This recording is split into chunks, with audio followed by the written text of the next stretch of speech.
तो हेलो दोस्तों, क्या हाल है आपका। उम्मीद है अच्छा ही होगा। तो यार आज UFC 309 फाइनली हो ही गया भाई।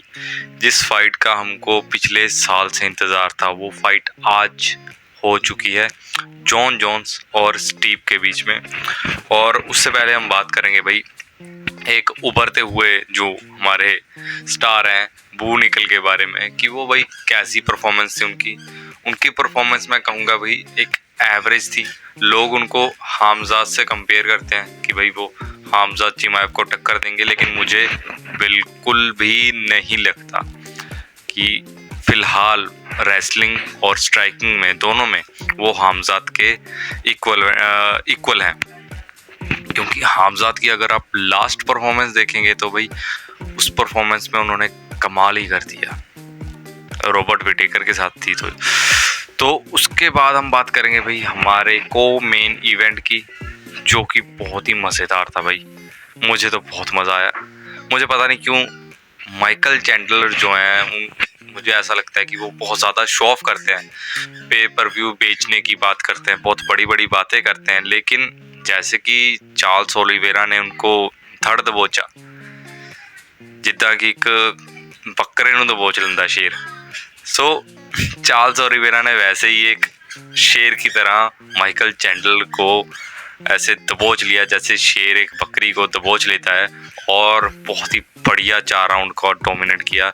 लेकिन माइकल चैंडलर की भाई एक बात है, एक बार तो वो सांस ऊपर नीचे कर देते हैं, और 5th राउंड में बस ऐसे हुआ था कि बस क्या ये सच हो सकता है, अगर ये जीत गए तो पता नहीं क्या दूसरी मल्टीवर्स बन जाता अगर माइकल चैंडलर चार्ल्स ओलिवेरा को हरा देते।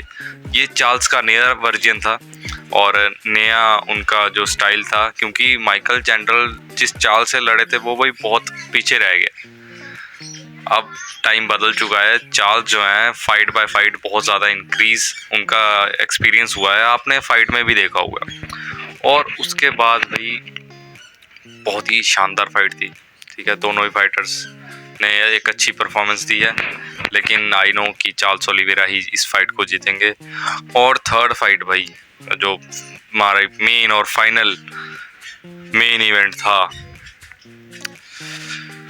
John Jones is not a fighter, he is a killer.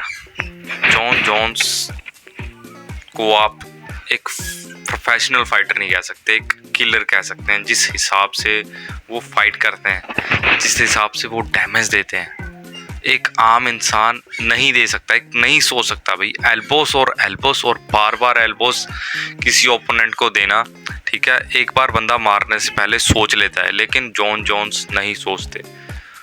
वो एक फर्स्ट राउंड के बाद उनके चेहरे पे स्माइल थी, जबकि अगर कोई और फाइटर होता तो थोड़ा सा टेंस होता कि भाई उसकी हालत ठीक है कि नहीं। लेकिन John Jones just smiling after the first round, और वो एल्बोस का डैमेज इतनी बुरी तरह से स्टीव को दिया।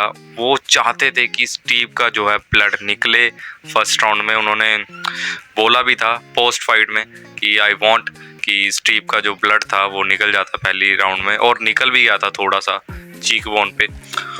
और उसके बाद भाई सेकंड राउंड हुआ। सेकंड राउंड में स्टीव ने थोड़ा सा अच्छा अपना स्टैंड अप लिया, अपना रिकवरी ली, लेकिन जॉन जोन्स फिर भी उनको जो है एब्डोमिनल शॉट्स दे रहे थे। और थर्ड राउंड में भी जॉन जोन्स ने कमाल ही कर दिया, मतलब स्पिनिंग बैक किक, जो कि हमारी फ्लोटिंग रिब्स होती हैं। हमारी टोटल जो रिब्स होती हैं उनमें जो एंड वाली रिब्स होती हैं ना, तो वो फ्लोटिंग होती हैं। तो उन्होंने उस फ्लोटिंग रिब्स पे हिट दिया।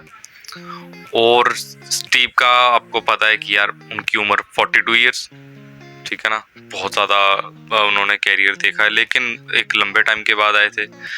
और बार बार एब्डोमिनल और फ्लोटिंग रिब्स पे हिट होने की वजह से कोई भी आदमी वहाँ पे गिव अप कर देता, और स्टीव उससे ज़्यादा नहीं लड़ सकते थे, और वो आज स्लो दिखे।